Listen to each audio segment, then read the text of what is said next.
श्री गणेशाय नमः। ओम श्री सीतारामचंद्राभ्याम नमः। श्रीमद् वाल्मीकि रामायण उत्तरकांड सर्ग 6 से 8। सर्ग 6। देवताओं का भगवान शंकर की सलाह से राक्षसों के वध के लिए भगवान विष्णु की शरण में जाना और उनसे आश्वासन पाकर लौटना।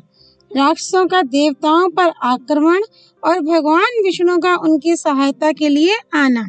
महर्षि अगस्त्य कहते हैं, रघुनंदन, इन राक्षसों से पीड़ित होते हुए देवता तथा तपोधन ऋषि भय से व्याकुल हो देवादिदेव महादेव जी की शरण में गए, जो जगत की सृष्टि और संहार करने वाले अजन्मा अव्यक्त रूपधारी संपूर्ण जगत के आधार आराध्य देव और परम गुरु हैं। उन कामनाशक त्रिपुर विनाशक त्रिनेत्रधारी भगवान शिव के पास जाकर वे सब देवता हाथ जोड़ भय से गदगद वाणी में बोले, भगवान प्रजानाथ, ब्रह्मा जी के वरदान से उन्मत्त हुए सुकेश के पुत्र शत्रुओं को पीड़ा देने वाले साधनों द्वारा संपूर्ण प्रजा को बड़ा कष्ट पहुंचा रहे हैं। सबको शरण देने योग्य जो हमारे आश्रम थे, उन्हें उन राक्षसों ने निवास के योग्य नहीं रहने दिया है, उजाड़ डाला है। देवताओं को स्वर्ग से हटाकर वे स्वयं ही वहां अधिकार जमाए बैठे हैं और देवताओं की भांति स्वर्ग में विहार करते हैं। माली, सुमाली और माल्यवान, ये तीनों राक्षस कहते हैं, मैं ही विष्णु हूँ, मैं ही रुद्र हूँ, मैं ही ब्रह्मा हूँ तथा मैं ही देवराज इंद्र, यमराज, वरुण, चंद्रमा और सूर्य हूँ। इस प्रकार अहंकार प्रकट करते हुए वे रण दुर्जय निशाचर तथा उनके अग्रगामी सैनिक हमें बड़ा कष्ट दे रहे हैं। देव, उनके भय से हम बहुत घबराए हुए हैं, इसलिए आप हमें अभयदान दीजिए तथा रौद्र रूप धारण करके देवताओं के लिए कंटक बने हुए उन राक्षसों का संहार कीजिए। समस्त देवताओं के ऐसा कहने पर नील एवं लोहित वर्ण वाले जटा जूटधारी भगवान शंकर सुकेश के प्रति घनिष्ठता रखने के कारण उनसे इस प्रकार बोले, देवगण, मैंने सुकेश के जीवन की रक्षा की है। वे असुर सुकेश के ही पुत्र हैं, इसलिए मेरे द्वारा मारे जाने योग्य नहीं हैं। अतः मैं तो उनका वध नहीं करूँगा, परंतु तुम्हें एक ऐसे पुरुष के पास जाने की सलाह दूंगा जो निश्चय ही उन निशाचरों का वध करेंगे। देवताओं और महर्षियों, तुम इसी उद्योग को सामने रखकर तत्काल भगवान विष्णु की शरण में जाओ, वे प्रभु अवश्य उनका नाश करेंगे। ये सुनकर सब देवता जय जयकार के द्वारा महेश्वर का अभिनंदन करके उन निशाचरों के भय से पीड़ित हो भगवान विष्णु के समीप आए। शंख चक्र धारण करने वाले उन नारायण देव को नमस्कार करके देवताओं ने उनके प्रति बहुत अधिक सम्मान का भाव प्रकट किया और सुकेश के पुत्रों के विषय में बड़ी घबराहट के साथ इस प्रकार कहा, देव, सुकेश के 3 पुत्र त्रिविध अग्नियों के तुल्य तेजस्वी हैं। उन्होंने वरदान के बल से आक्रमण करके हमारे स्थान छीन लिए हैं। त्रिकूट पर्वत के शिखर पर जो लंका नाम वाली दुर्गम नगरी है, वहीं रहकर वे निशाचर हम सभी देवताओं को क्लेश पहुंचाते रहते हैं। मधुसूदन, आप हमारा हित करने के लिए उन असुरों का वध करें। देवेश्वर, हम आपकी शरण में आए हैं, आप हमारे आश्रयदाता हों। अपने चक्र से उनका कमलोपम मस्तक काट कर आप यमराज को भेंट कर दीजिए। आपके सिवा दूसरा कोई ऐसा नहीं है जो इस भय के अवसर पर हमें अभय दान दे सके। देव, वे राक्षस मद से मतवाले हो रहे हैं, हमें कष्ट देकर हर्ष से फूले नहीं समाते हैं। अतः आप सम्रांगण में सगे संबंधियों सहित उनका वध करके हमारे भय को उसी तरह दूर कर दीजिए जैसे सूर्य देव कोहरे को नष्ट कर देते हैं। देवताओं के ऐसा कहने पर शत्रुओं को भय देने वाले देवाधिदेव भगवान जनार्दन उन्हें अभय दान देकर बोले, देवताओं, मैं सुकेश नामक राक्षस को जानता हूँ। वह भगवान शंकर का वर पाकर अभिमान से उन्मत्त हो उठा है। इसके उन पुत्रों को भी जानता हूँ जिनमें माल्यवान सबसे बड़ा है। वे नीच राक्षस धर्म की मर्यादा का उल्लंघन कर रहे हैं, अतः मैं क्रोध पूर्वक उनका विनाश करूँगा। तुम लोग निश्चिंत हो जाओ। सब कुछ करने में समर्थ भगवान विष्णु के इस प्रकार आश्वासन देने पर देवताओं को बड़ा हर्ष हुआ। वे उन जनार्दन की भूरी भूरी प्रशंसा करते हुए अपने अपने स्थान को चले गए। देवताओं के इस उद्योग का समाचार सुनकर निशाचर माल्यवान ने अपने दोनों वीर भाइयों से इस प्रकार कहा, सुनने में आया है कि देवता और ऋषि मिलकर हम लोगों का वध करना चाहते हैं।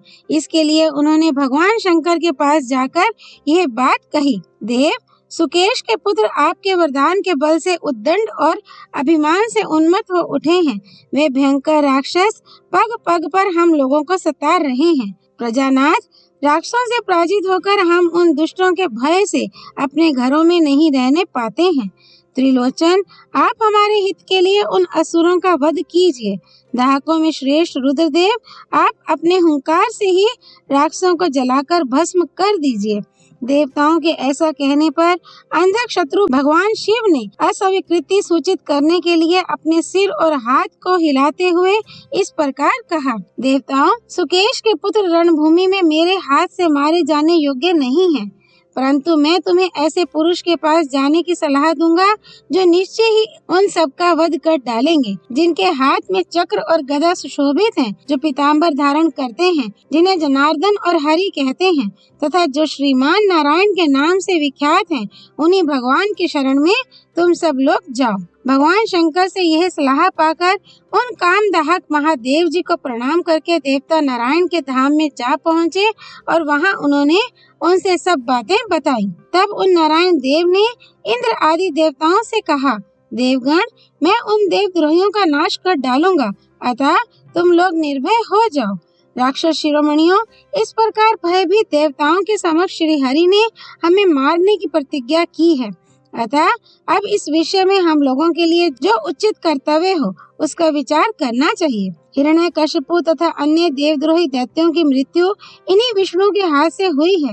नमुची, कालनेमी, वीर शिरोमणि सहलाद, नाना प्रकार की माया जानने वाला राधे, धर्मनिष्ठ लोकपाल, यमला अर्जुन, हार्दिके, शुंभ और निशुंभ आदि महाबली शक्तिशाली समस्त असुर और दानव समर भूमि में भगवान विष्णु का सामना करके पराजित न हुए हों, ऐसा नहीं सुना जाता। उन सभी असुरों ने सैकड़ों यज्ञ किए थे।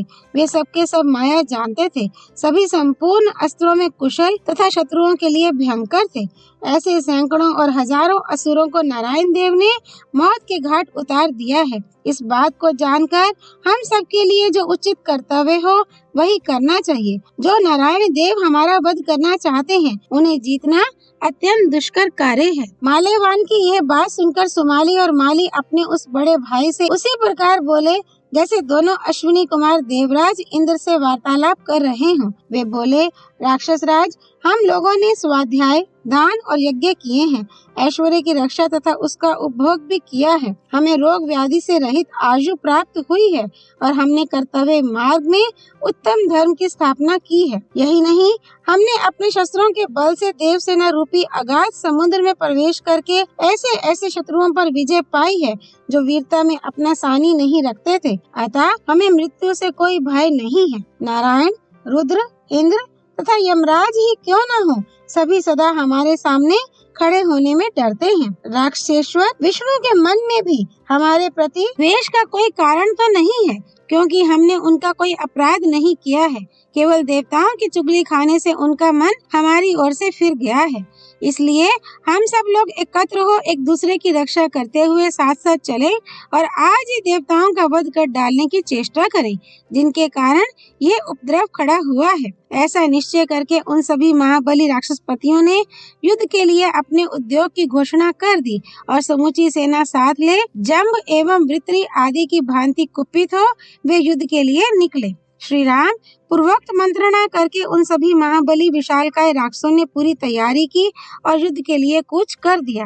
अपने बल का घमंड रखने वाले वे समस्त देवद्रोही राक्षस रथ, हाथी, हाथी जैसे घोड़े, गधे, बैल, ऊंट, शिशुमार, सर्प, मगर, कछुआ, मत्स्य, गरुड़ तुल्य पक्षी, सिंह, बाघ, सुअर, मृग और नील गाय आदि वाहनों पर सवार हो लंका छोड़कर युद्ध के लिए देवलोक की ओर चल दिए। लंका में रहने वाले जो प्राणी अथवा ग्राम देवता आदि थे, वे सब अपशकुन आदि के द्वारा लंका के भावी विध्वंस को देखकर भय का अनुभव करते हुए मन ही मन खिन्न हो उठे। उत्तम रथों पर बैठे हुए सैकड़ों और हजारों राक्षस तुरंत ही प्रयत्न पूर्वक देवलोक की ओर बढ़ने लगे। उस नगर के देवता राक्षसों के मार्ग से ही पूरी छोड़कर निकल गए। उस समय काल की प्रेरणा से पृथ्वी और आकाश में अनेक भयंकर उत्पात प्रकट होने लगे, जो राक्षसों के विनाश की सूचना दे रहे थे। बादल गरम गरम रक्त और हड्डियों की वर्षा करने लगे। समुद्र अपनी सीमा का उल्लंघन करके आगे बढ़ गए और पर्वत हिलने लगे। मेघ के समान गंभीर ध्वनि करने वाले प्राणी विकट अट्टहास करने लगे और भयंकर दिखाई देने वाली गिदड़ियां कठोर आवाज में चीत्कार करने लगी। पृथ्वी आदि भूत क्रमशः गिरते विलीन होते से दिखाई देने लगे। गीदों का विशाल समूह मुख से आग की ज्वाला उगलता हुआ राक्षसों के ऊपर काल के समान मंडराने लगा। कबूतर, तोता और मैना लंका छोड़कर भाग चले। कौवे वहीं काम करने लगे, बिल्लियां भी वहीं गुराने लगी तथा हाथी आदि पशु आर्तनाद करने लगे। राक्षस बल के घमंड में मतवाले हो रहे थे। वे काल के पाश में बंध चुके थे, इसलिए उन उत्पातों की अवहेलना करके युद्ध के लिए चलते ही गए, लौटे नहीं। माल्यवान, सुमाली और महाबली माली, ये तीनों प्रज्वलित अग्नि के समान तेजस्वी शरीर से समस्त राक्षसों के आगे आगे चल रहे थे। जैसे देवता ब्रह्मा जी का आश्रय लेते हैं, उसी प्रकार उन सब निशाचरों ने माल्यवान पर्वत के समान अविचल माल्यवान का ही आश्रय ले रखा था। राक्षसों की वह सेना महान मेघों की गर्जना के समान कोलाहल करती हुई विजय पाने की इच्छा से देवलोक की ओर बढ़ती जा रही थी। उस समय वह सेनापति माली के नियंत्रण में थी। देवताओं के दूत से राक्षसों के उस युद्ध विषयक उद्योग की बात सुनकर भगवान नारायण ने भी युद्ध करने का विचार किया। वे सहस्त्रों सूर्यों के समान दीप्तिमान दिव्य कवच धारण करके बाणों से भरा तरकस लिए गरुड़ पर सवार हुए। इसके अतिरिक्त भी उन्होंने सहायकों से पूर्ण 2 चमचमाते हुए तुणीर बांध रखे थे। उन कमल नयन श्री हरि ने अपनी कमर में पट्टी बांधकर उसमें चमकती हुई तलवार भी लटका ली थी। इस प्रकार शंख, चक्र, गदा, शांग धनुष और खड्ग आदि उत्तम आयुधों को धारण किए सुंदर पंख वाले पर्वताकार गरुड़ पर आरूढ़ हो वे प्रभु उन राक्षसों का संहार करने के लिए तुरंत चल दिए। गरुड़ की पीठ पर बैठे हुए वे पीताम्बरधारी श्याम सुंदर श्रीहरि सुवर्णमय मेरु पर्वत के शिखर पर स्थित हुए विद्युत सहित मेघ के समान शोभा पा रहे थे। उस समय सिद्ध, देवऋषि, बड़े बड़े नाग, गंधर्व और यक्ष उनके गुण गा रहे थे। असुरों की सेना के शत्रु वे श्री हरि हाथों में शंख, चक्र, खड्ग और शांग धनुष लिए सहसा वहां आ पहुंचे। गरुड़ के पंखों की तीव्र वायु के झोंके खाकर वे सेना शुद्ध हो उठी। सैनिकों के रथों की पताकाएं चक्कर खाने लगी और सबके हाथों से अस्त्र शस्त्र गिर गए। इस प्रकार राक्षस राज माल्यवान की समूची सेना कांपने लगी। उसे देखकर ऐसा जान पड़ता था मानो पर्वत का नील शिखर अपनी शिलाओं को बिखेरता हुआ हिल रहा हो। राक्षसों के उत्तम अस्त्र शस्त्र तीखे, रक्त और मांस में सने हुए तथा परलयकालीन अग्नि के समान दीप्तिमान थे। उनके द्वारा वे सहस्त्रों निशाचर भगवान लक्ष्मीपति को चारों ओर से घेर कर उन पर चोट करने लगे। श्री वाल्मीकि निर्मित आर्षरामायण आदि काव्य के उत्तर कांड में 6वां सर्ग पूरा हुआ। सर्ग 7 भगवान विष्णु द्वारा राक्षसों का संहार और पलायन। अगस्त्य जी कहते हैं, रघुनंदन, जैसे बादल जल की वर्षा से किसी पर्वत को अपलावित करते हैं, उसी प्रकार गर्जना करते हुए वे राक्षस रूपी मेघ अस्त्र रूपी जल की वर्षा से नारायण रूपी पर्वत को पीड़ित करने लगे। भगवान विष्णु का श्री विग्रह उज्जवल श्याम वर्ण से सुशोभित था और अस्त्र शस्त्रों की वर्षा करते हुए वे श्रेष्ठ निशाचर नीले रंग के दिखाई देते थे। इसलिए ऐसा जान पड़ता था मानो अंजन गिरी को चारों ओर से घेर कर मेघ उस पर जल की धारा बरसा रहे हों। जैसे टिड्डी दल धान आदि के खेतों में, पतिंगे आग में, डंक मारने वाली मक्खियां मधु से भरे हुए घड़े में और मगर समुद्र में घुस जाते हैं, उसी प्रकार राक्षसों के धनुष से छूटे हुए वज्र, वायु तथा मन के समान वेग वाले बाण भगवान विष्णु के शरीर में प्रवेश करके इस प्रकार लीन हो जाते थे जैसे परले काल में समस्त लोग उन्हीं में प्रवेश कर जाते हैं। रथ पर बैठे हुए योद्धा रथों सहित, हाथी सवार हाथियों के साथ, घुड़सवार घोड़ों सहित तथा पैदल 5 प्यादे ही आकाश में खड़े थे। उन राक्षस राजों के शरीर पर्वत के समान विशाल थे। उन्होंने सब ओर से शक्ति, रिष्टि, तोमर और बाणों की वर्षा करके भगवान विष्णु का सांस लेना बंद कर दिया। ठीक उसी तरह जैसे प्राणायाम द्विज के श्वास को रोक देते हैं, जैसे मछली महासागर पर प्रहार करे, उसी तरह वे निशाचर अपने अस्त्र शस्त्रों द्वारा श्रीहरि पर चोट करते थे। उस समय दुर्जय देवता भगवान विष्णु ने अपने शांग धनुष को खींचकर राक्षसों पर बाण बरसाना आरंभ किया। वे बाण धनुष को पूर्ण रूप से खींचकर छोड़े गए थे, अतः वज्र के समान असह और मन के समान वेगवान थे। उन पैने बाणों द्वारा भगवान विष्णु ने सैकड़ों और हजारों निशाचरों के टुकड़े टुकड़े कर डाले। जैसे हवा उमड़ी हुई बदली एवं वर्षा को उड़ा देती है, उसी प्रकार अपनी बाण वर्षा से राक्षसों को भगाकर पुरुषोत्तम श्री हरि ने अपने 5 जन्य नामक महान शंख को बजाया। संपूर्ण प्राण शक्ति से श्री हरि के द्वारा बजाया गया वह जल जनित शंखराज भयंकर आवाज से तीनों लोकों को व्यथित करता हुआ सा गूंजने लगा।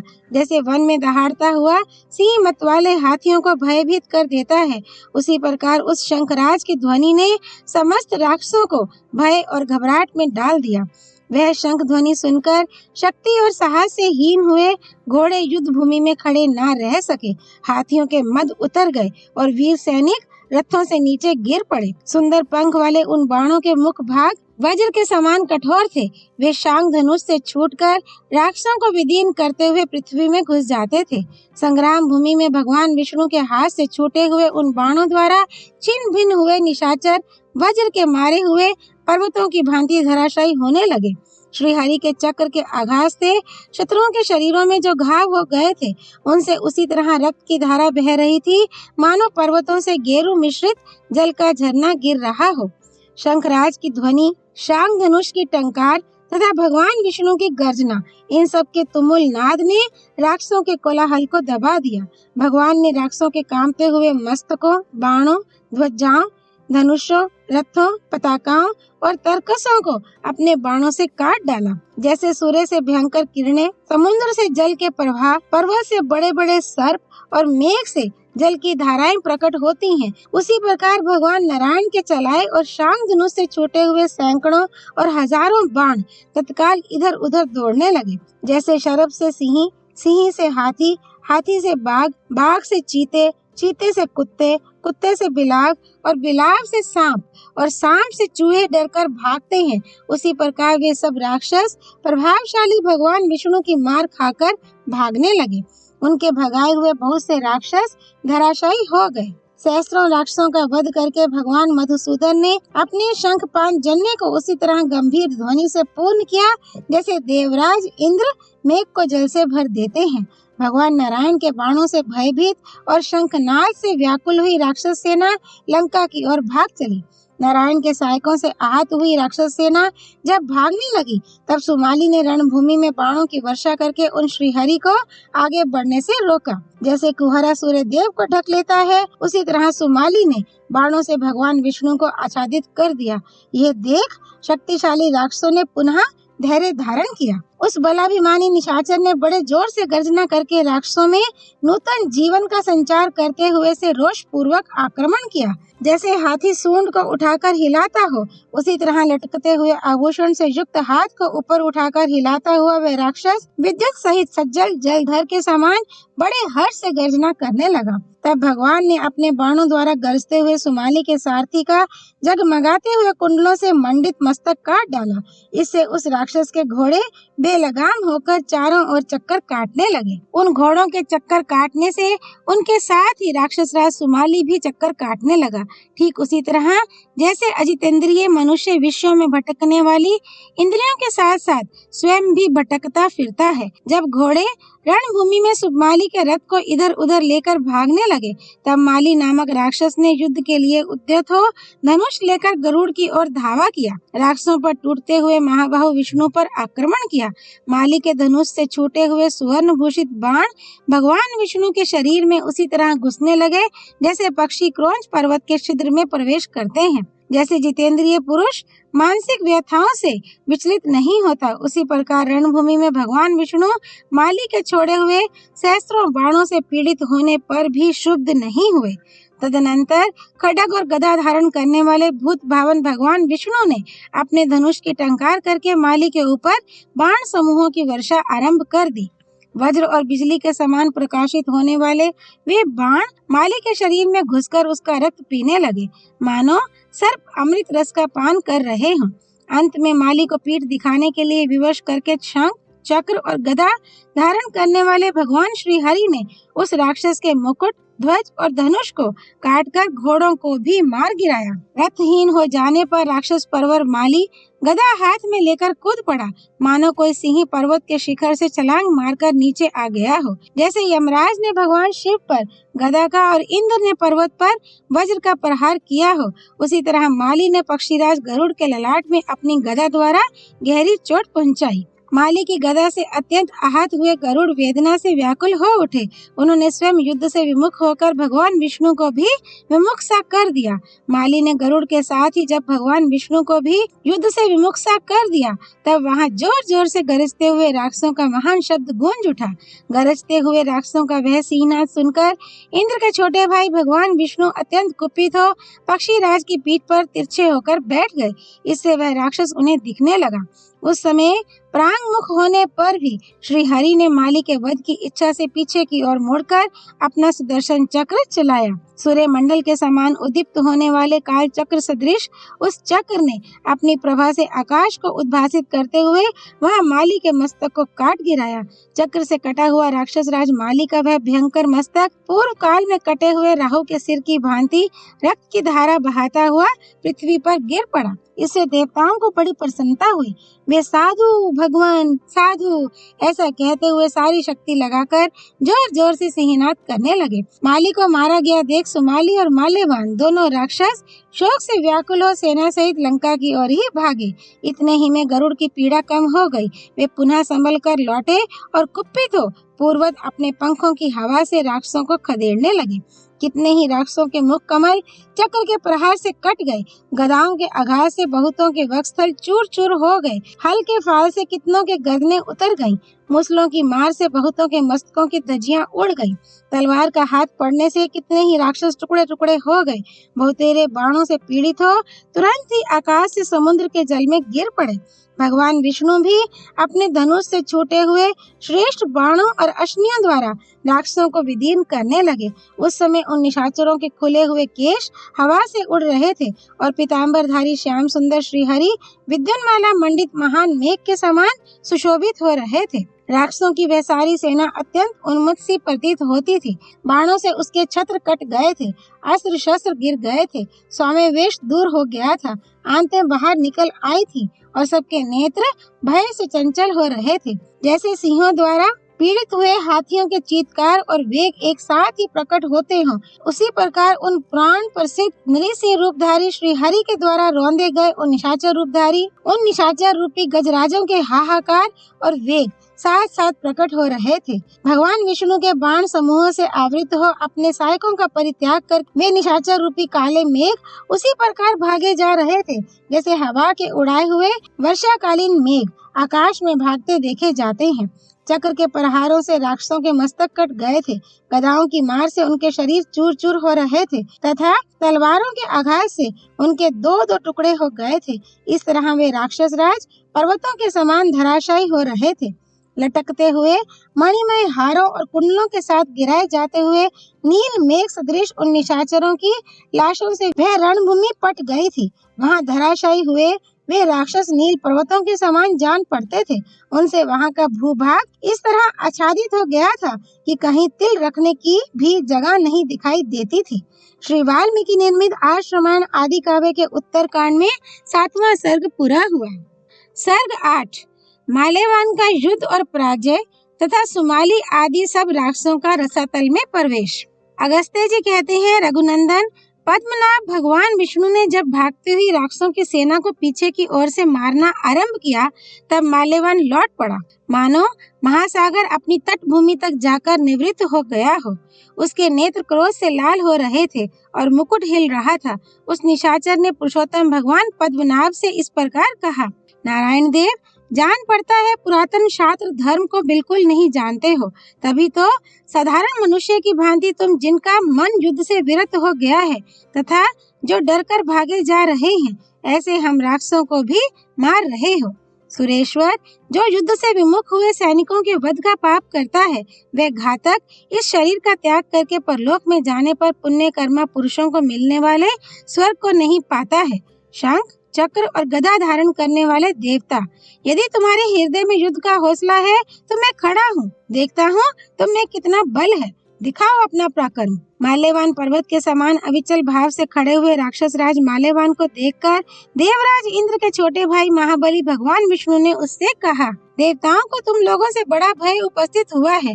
मैंने राक्षसों के संहार की प्रतिज्ञा करके उन्हें अभय दान दिया है, अतः इस रूप में मेरे द्वारा उस प्रतिज्ञा का ही पालन किया जा रहा है। मुझे अपने प्राण देकर भी सदा ही देवताओं का प्रिय कार्य करना है, इसलिए तुम लोग भाग कर रसातल में चले जाओ, तो भी मैं तुम्हारा वध किए बिना नहीं रहूंगा। लाल कमल के समान नेत्र वाले देवाधिदेव भगवान विष्णु जब इस प्रकार कह रहे थे, उस समय अत्यंत कुपित हुए राक्षस राज माल्यवान ने अपनी शक्ति के द्वारा प्रहार करके भगवान विष्णु का वक्षस्थल विदीर्ण कर दिया।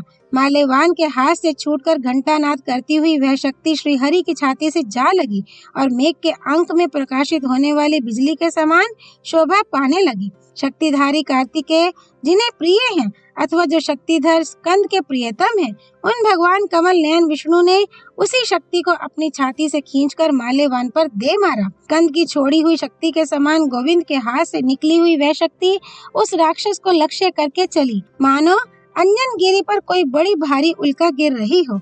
हारों के समूह से प्रकाशित होने वाले उस राक्षस राज के विशाल वक्षस्थल पर वह शक्ति गिरी, मानो किसी पर्वत के शिखर पर वज्रपात हुआ हो। उससे माल्यवान का कवच कट गया तथा वह गहरी मूर्छा में डूब गया, किंतु थोड़ी ही देर में पुनः संभल कर माल्यवान पर्वत की भांति अविचल भाव से खड़ा हो गया। तत्पश्चात उसने काले लोहे के बने हुए और बहुत संख्यक कांटों से जड़े हुए शूल को हाथ में लेकर भगवान की छाती में गहरा आघात किया। इसी प्रकार वह युद्ध प्रेमी राक्षस भगवान विष्णु को मुक्के से मारकर एक धनुष पीछे हट गया। उस समय आकाश में राक्षसों का महान हर्षनाद गूंज उठा। वे एक साथ बोल उठे, बहुत अच्छा, बहुत अच्छा। भगवान विष्णु को घुंसा मारकर उस राक्षस ने गरुड़ पर भी प्रहार किया। ये देख मिंता नंदन गरुड़ कुपित हो उठे और उन्होंने अपने पंखों की हवा से उस राक्षस को उसी तरह उड़ा दिया जैसे प्रबल आंधी सूखे पत्तों के ढेर को उड़ा देती है।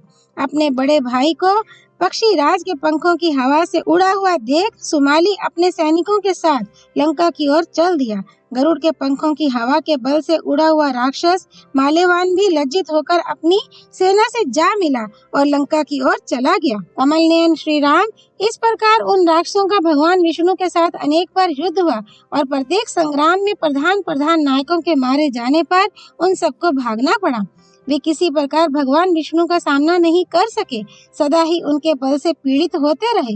अतः समस्त निशाचर लंका छोड़कर अपनी स्त्रियों के साथ पाताल में रहने के लिए चले गए। रघुश्रेष्ठ वे विख्यात पराक्रमी निशाचर साल कटकंठ वंश में विद्यमान राक्षस सुमाली का आश्रय लेकर रहने लगे। श्री राम, आपने पुलस्त्य वंश के जिन जिन राक्षसों का विनाश किया है, उनकी अपेक्षा प्राचीन राक्षसों का पराक्रम अधिक था। सुमाली, माल्यवान और माली तथा उनके आगे चलने वाले योद्धा, ये सभी महाभाग निशाचर रावण से बढ़कर बलवान थे। देवताओं के लिए कंटक रूप उन देवद्रोही राक्षसों का वध शंख, चक्र, गदाधारी भगवान नारायण देव के सिवा दूसरा कोई नहीं कर सकता। आप चार भुजाधारी सनातन देव भगवान नारायण ही हैं। आपको कोई परास्त नहीं कर सकता। आप अविनाशी प्रभु हैं और राक्षसों का वध करने के लिए इस लोक में अवतीर्ण हुए हैं। आप ही इन प्रजाओं के सृष्टा हैं और शरणागतों पर दया रखते हैं। जब जब धर्म की व्यवस्था को नष्ट करने वाले दस्यु पैदा हो जाते हैं, तब तब उन दस्युओं का वध करने के लिए आप समय समय पर अवतार लेते रहते हैं। नरेश्वर, इस प्रकार मैंने आपको राक्षसों की उत्पत्ति का यह पूरा प्रसंग ठीक ठीक सुना दिया।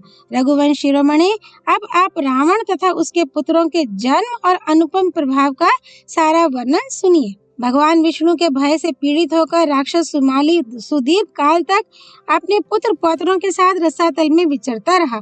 इसी बीच में धनाध्यक्ष कुबेर ने लंका को अपना निवास स्थान बनाया। श्री वाल्मीकि निर्मित आश्रमायण आदि काव्य के उत्तरकांड में 8वां सर्ग पूरा हुआ। शंख चक्र गदाधारी भगवान नारायण देव की जय। सियापति रामचंद्र की जय। राम भक्त श्री हनुमान जी की जय। राम जन्मभूमि अयोध्यापुरी धाम की जय। सरयू नदी की जय। माँ गौरीपति देवों के देव महादेव भगवान शिव शंकर की जय। श्रीमद् वाल्मीकि रामायण की जय। महर्षि वाल्मीकि मुनि की जय। श्री हरि अर्पणमस्तु।